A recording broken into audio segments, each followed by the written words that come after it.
Hello students, welcome everybody. आप सभी का स्वागत है मेरे चैनल संस्कृत स्टूडियो पर। ये चैनल जो है ये संस्कृत शिक्षण को समर्पित चैनल है और आप सभी स्टूडेंट्स के लिए एक छोटा सा प्रयास है।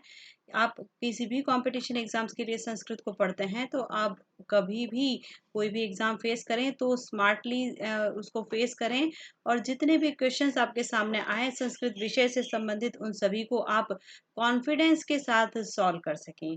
ओके, चलिए आज का हमारा टॉपिक है यत्न विवेक, जो कि संस्कृत के सिलेबस में ऐड किया हुआ बेसिक टॉपिक है। आप किसी भी अपकमिंग एग्जाम के लिए संस्कृत विषय को पढ़ते हैं तो सिलेबस में ऐड किया हुआ टॉपिक आप देखेंगे यत्न विवेक को, और इसी से संबंधित बात करेंगे हम आज की इस क्लास में।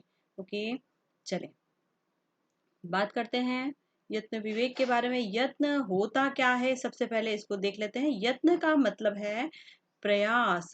क्या मतलब है यत्न का? प्रयास। अब ये प्रयास क्या होता है, किस प्रकार का प्रयास किया जाता है, ये सब कुछ हम यहाँ पर डिस्कस करेंगे। देखिए, वर्णों को उच्चारित करने के लिए, बोलने के लिए जो आंतरिक प्रयास किए जाते हैं वे यत्न कहलाते हैं। और बहुत ध्यान से इस परिभाषा को एक बार फिर से सुन लीजिए। वर्णों को उच्चारित करने के लिए, बोलने के लिए जो आंतरिक प्रयास किए जाते हैं वे सभी यत्न कहलाते हैं। मैंने क्या कहा? आंतरिक प्रयास। इस बात पे जोर देकर एक बार फिर से आप बोलकर देख लीजिएगा, आपको याद हो जाएगा। वर्णों को उच्चारित करने के लिए कोई बाह्य प्रयास नहीं किया जाता। सारे के सारे प्रयास कैसे होते हैं? आंतरिक। अभी यहाँ पर नोट्स में भी आपको सारी चीजें देखने को मिलेगी। तात्पर्य ये है कि जितने भी प्रयास किए जाते हैं किसी भी वर्ण को उच्चारित करने के लिए, सारे के सारे आंतरिक होते हैं। बात क्लियर हो जानी चाहिए, कंफ्यूजन नहीं होना चाहिए। अब देखें, यत्न विवेक जो हमारा आज का टॉपिक है, इसमें हम देखते हैं कि यत्न दो प्रकार के होते हैं, आभ्यंतर और बाह्य। दो प्रकार के यत्न है। देखिए, अभी अभी मैंने आपको कहा कि जितने भी प्रयास हैं आंतरिक है, तो फिर ये बाह्य क्या है? आपके माइंड में क्वेश्चन आता है। देखिए, बिल्कुल स्वाभाविक है प्रश्न आपके जहन में उठना, लेकिन इसका जो सॉल्यूशन करना है वो मेरा दायित्व है। आपके माइंड में जो क्वेश्चंस उठ रहे हैं, जो कंफ्यूजन क्रिएट हो रहा है, वो क्लियर हो जाना चाहिए। मेरी इस वीडियो को देखकर आप ध्यान से इसे देखेंगे, समझने का प्रयास करेंगे, सब कुछ क्लियर होगा।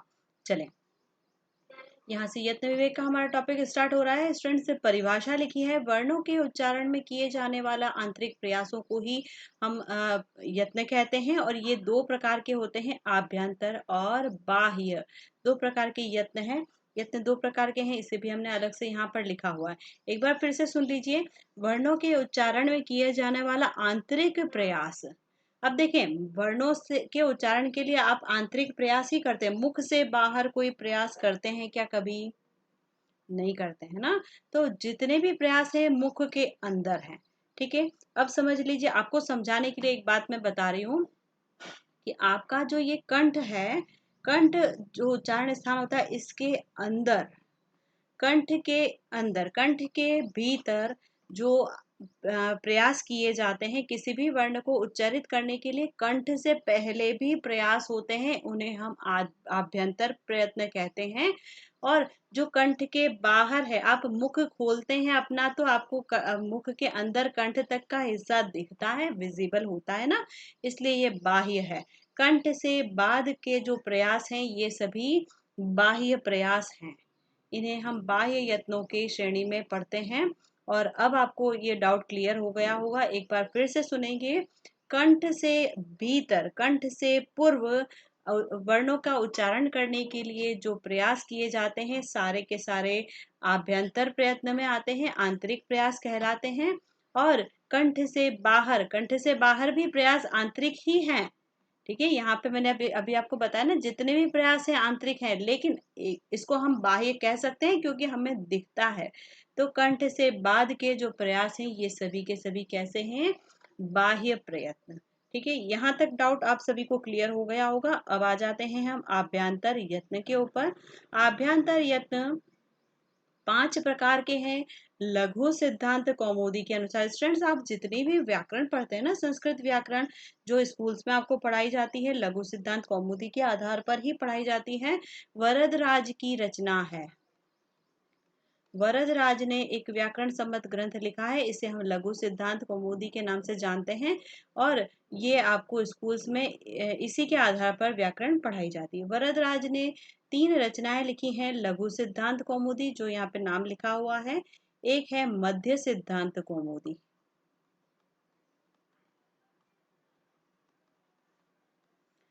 और एक और है सार सिद्धांत कौमुदी। क्या कहा मैंने? 3 रचनाएं हैं, तीनों के नाम एक जैसे लग रहे हैं, लेकिन एक दो बार आप पढ़ेंगे आपको तीनों में अंतर पता चल जाएगा। लघु सिद्धांत कौमुदी, मध्य सिद्धांत कौमुदी और सार सिद्धांत कौमुदी, ये तीनों ही रचनाएं वरदराज की हैं। वरदराज के द्वारा लिखी गई लघु सिद्धांत कौमुदी के आधार पर हमें विद्यालयों में संस्कृत व्याकरण पढ़ाई जाती है, और उसी के आधार पर हम यहाँ पर व्याकरण में जो गिने गए हैं आभ्यंतर यत्न कितने हैं? 5 प्रकार के, इनको हम यहाँ पर पढ़ने जा रहे हैं। ठीक है, अलर्ट हो जाइए थोड़ा सा। यहाँ पर ध्यान होना चाहिए, आपका ध्यान इधर उधर भटकना नहीं चाहिए। इंपॉर्टेंट चीजें हैं, लेकिन इनको बहुत ही स्मार्ट ट्रिक तरीके से हम याद करेंगे, ट्रिकी तरीके से। देखिए, 5 आभ्यंतर यत्न है, इनको नाम से ऐसे ही याद कर लें, सीरियल वाइज। स्पृष्ट, ईशत स्पृष्ट, विवृत, ईशत विवृत और संवृत। क्या कहा मैंने?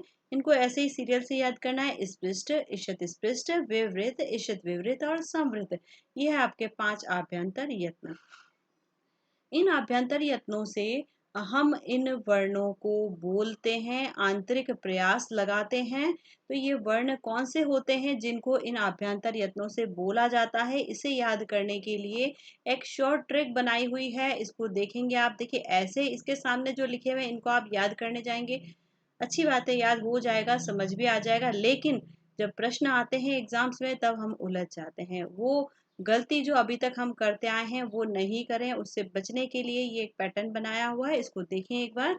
हमने इसको लाइन से याद कर लिया, ईशत स्पृष्ट, ईशत स्पृष्ट, विवृत, ईशत विवृत और संवृत। ठीक है, अब इसमें आने वाले जो वर्ण हैं इनको आप ऐसे लाइन से याद करेंगे, जो मैं लिख रही हूँ यहाँ पे देखें। स्पर्श, अंतस्थ, स्वर, ऊष्म, है। क्या कहा मैंने? स्पर्श, अंतस्थ, स्वर, ऊष्म, है। तो ये लाइन हमने बोली है, इसको 2 बार और बोलेंगे, आपको अच्छे से पता चल जाएगा कि इनके अंदर आने वाले वर्ण कौन से हैं। देखिए, स्पृष्ट, ईशत स्पृष्ट, विवृत, ईशत विवृत और संवृत, आपने आभ्यंतर यत्नों को लाइन से याद कर लिया। बस इस लाइन को आप याद कर लीजिए, स्पर्श, अंतस्थ, स्वर, ऊष्म, है, ये मैंने कहा। तो आप यहाँ पे देखें, स्पर्श, अंतस्थ, स्वर, ऊष्म, है। ये आपने देख लिया। यहाँ पर इन पांचों आभ्यंतर यत्नों में आने वाले वर्ण कौन से हैं, ये आपने देख लिया। ठीक है, अब देखें, एक सेकंड रुकिए, मैं ये इनोशंस थोड़े से हटा देती हूँ ताकि यहाँ पे आपको कोई कंफ्यूजन नहीं रहे। हम इसको एक बार बहुत अच्छे तरीके से पढ़ने जा रहे हैं।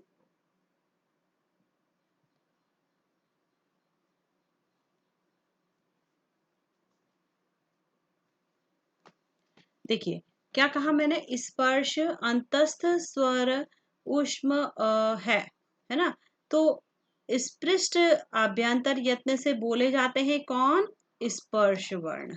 स्पर्श वर्ण क्या है? क से लेकर म अवसान तक, यानी कादयो मावसाना स्पर्शा, पांचों वर्गों के पांचों पांचों वर्ण, 5 इंटू 5 बराबर 25। छोटा सा गणित है, आपको पता है ना? तो ये स्पर्शों की संख्या कितनी है बता देंगे आप, 25। स्पर्शों को हम उदित भी कहते हैं, ये मैं यहाँ पे लिख रही हूँ, आप नोट कर लीजिएगा। उदित, स्पर्शों का अन्य नाम उदित भी है। क से लेकर म अवसान तक जो 25 वर्ण है, ये 2 नाम से जाने जाते हैं, स्पर्श और उदित। इनका आभ्यंतर यत्न है स्पृष्ट। अगला आभ्यंतर यत्न है ईशत स्पृष्ट, इसके द्वारा बोले जाने वाले वर्ण है अंतस्थ। अंतस्थ कौन से हैं? य, व, र, ल। अंतस्थों के क्रम से संबंधित भी प्रश्न आता है, आप इसको कर चुके हैं पहले भी, यहाँ पर भी ध्यान दीजिए। आपने य, व, य, र, ल, व जो पढ़ा है ना, ये छोटी क्लासेस में पढ़ा था। अब आप स्कूल लेवल के बच्चे नहीं हैं, आप इसको भूल जाएंगे एक बार। आपका अंतस्तों का क्रम यहाँ पर संस्कृत वर्णमाला में क्या रहता है, य, व, र, ल। ओके, चलें। विवृत जो आभ्यंतर यत्न है, इसमें बोले जाने वाले वर्ण है स्वर, जो कि अच प्रत्याहार में हम पढ़े थे। और अच प्रत्याहार में आपने जो स्वर पढ़े हैं मूल रूप से 9 हैं, लेकिन ये दीर्घ और प्लूत होके कुल हो गए थे पाणिनि शिक्षा के अनुसार 21 या 22। ये सारी चीजें हम पढ़ चुके हैं पहले वर्णमाला वाले पार्ट में।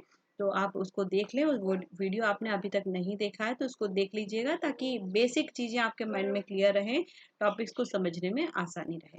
ओके, चलिए। अगला जो अभ्यंतर यत्न है आपका, वो है उष्म। उष्म के अंदर बोले जाने वाले वर्ण है शश, सह। ठीक है, तो शस, सह जो ये वर्ण है, ये उष्म होते हैं। इन्हें हम शल प्रत्याहार में पढ़े थे माहेश्वर सूत्रों में, 13वां 14वां नंबर का सूत्र है। शल प्रत्याहार में हम पढ़ते हैं उष्म, और उष्म का क्रम यही रहता है शस, सह, है ना। चलिए, और लास्ट में आया है आपका अ। संवृत्त जो आभ्यंतर यत्न है, इसमें केवल और केवल अ वर्ण आता है, अस्वर वर्ण। और ये अ कैसा है, ऋस्व अ। ठीक है, दीर्घ अ नहीं है। देखिए, आप जो हिंदी वर्णमाला में अ पढ़ते हैं, ये ऋस्व अ है। आप जो आ पढ़ते हैं, ये दीर्घ अ है। ठीक है, ये आ नहीं है, संस्कृत वर्णमाला में इसको अलग से स्थान नहीं दिया है, इसे हम दीर्घ अ कहते हैं।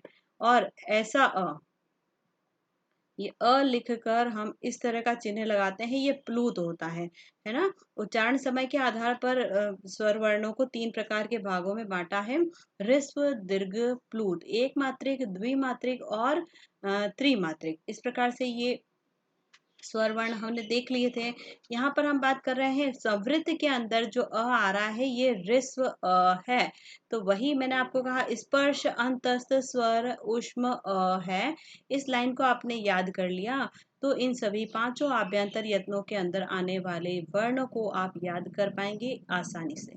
ठीक है, आप कितना भी थ्योरेटिकल पढ़ लें, लेकिन स्मार्ट तरीके से यदि नहीं पढ़ा, तो जो प्रश्न आपके सामने आते हैं वहां पे आप उलझ जाते हैं।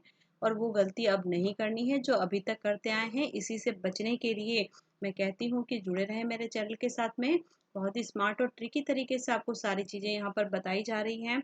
वीडियो को 1-2 बार देखेंगे, समझ में आएगा। टॉपिक्स नए होते हैं, टिपिकल लगता है ना, इसलिए एक बार में समझ में आ जाए ज़रूरी नहीं है, लेकिन धैर्य संयम के साथ 1-2 बार आप देखेंगे, सब समझ में आएगा। ठीक है, और सारे टॉपिक्स इंटरकनेक्टेड हैं, ये भी मैं आपको बताती हूँ बार बार। चलिए, यहाँ हमने बात की है स्टूडेंट्स, रिस्व अ है। तो अब एक इम्पोर्टेंट बात हम यहाँ पे अब डिस्कस करने जा रहे हैं, सुनेंगे मेरी बात को ध्यान से। यदि मैं यहाँ ऐसा कह रही हूँ कि रिस्व अ है, तो क्या इन स्वरों के अंदर, जहाँ विवृत में हमने स्वर पढ़े थे, अच पढ़ा है, तो क्या यहाँ पे रिस्व अ नहीं आया होगा?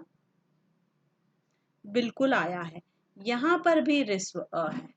ठीक है, अब देखें इसमें, इस अ में और इस अ में क्या भेद है, इसको समझना है आपको। प्रश्न बनता है, बहुत बार बनता है, और बहुत इंपॉर्टेंट चीज है। संवृत आभ्यंतर यत्न के अंदर जो अ आ रहा है, ये लौकिक प्रयोग दशा वाला अ है। यानी कि कहीं पर साहित्य में कहीं कोई कृति रचना में कहीं पर की आवश्यकता होती है, तो ये संवृत अ लिया जाता है। यहाँ पर जो अ है, ये व्याकरण प्रक्रिया दशा वाला अ है। मैं यहाँ पे लिख रही हूँ, आप चीजें नोट डाउन करते रहेंगे, और भी आगे स्लाइड में सारी चीजें स्पष्ट करके समझाई हुई हैं। देखिए, इधर जो अ है, ये व्याकरण प्रक्रिया दशा वाला है। तात्पर्य यह है कि कहीं पर व्याकरण की प्रक्रिया समझाने के लिए, जैसे संधि समास इत्यादि समझाने के लिए कहीं पर अ का प्रयोग होता है, तो यह यहाँ से लिया जाता है, जो कि विवृत होता है। ऋस्व अ के लिए ही ये दोनों भेद हैं, विवृत और संवृत वाले। विवृत में जो अ है, यह व्याकरण प्रक्रिया दशा वाला है, और संवृत में जो अ है, यह लौकिक प्रयोग दशा वाला अ है। ओके स्टूडेंट्स, यहाँ तक बात क्लियर आप सभी को? जो बातें यहाँ से बताई जा रही है, ये आपको क्लियर हो जानी चाहिए, क्योंकि प्रश्न यहाँ से कई बार बनते हैं। एक बार फिर से सुन लीजिए। स्पष्ट, ईशत स्पष्ट, विवृत, ईशत विवृत और संवृत, ये पांचों आभ्यंतर यत्न बोल दिए मैंने। इसमें आने वाले सभी वर्णों को हम बोलेंगे। स्पर्श अंतस्थ स्वर उष्म अ है, ठीक है। और ये लास्ट में जो अ है ये वीवीआईपी समझ लीजिए आप इसको। वेरी वेरी इंपॉर्टेंट, क्यों? क्योंकि इसको अलग से एक फैसिलिटी प्रोवाइड करवाई गई है।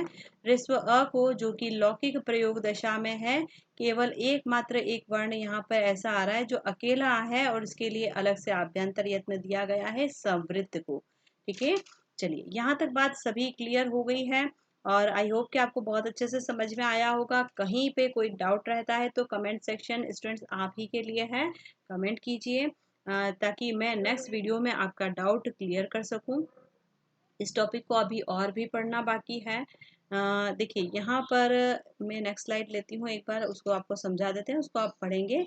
मैं नेक्स्ट वीडियो में इस चीज़ को कंटिन्यू भी करूँगी, एक बार रिवीजन के साथ ही हम आगे बढ़ेंगे। यहाँ जो टॉपिक लिखे हुए हैं, ये ऋस्व अलौकिक प्रयोग दशा में ही संवृत होता है, व्याकरण प्रक्रिया दशा में अविवृत ही होगा। ये सारी चीज़ें वही है जो अभी मैंने आपको समझाई है ना।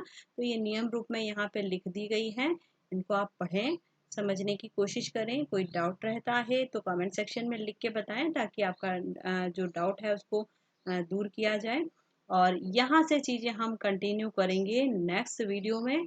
तब तक के लिए ऑल द बेस्ट आप सभी को स्टूडेंट्स। आपने यदि अभी तक मेरा चैनल सब्सक्राइब नहीं किया है तो कर लीजिए, ताकि आपको यहाँ पे डाली गई सभी वीडियोस का बेनिफिट मिल सके, वीडियो का नोटिफिकेशन मिल जाए। इसके लिए आपको बेल आइकन को प्रेस करना है, ताकि नेक्स्ट वीडियो जब भी यहाँ से अपलोड किया जाए आपको उसका नोटिफिकेशन मिल सके, आपको पता चल सके कि नेक्स्ट वीडियो आया है इसी से संबंधित।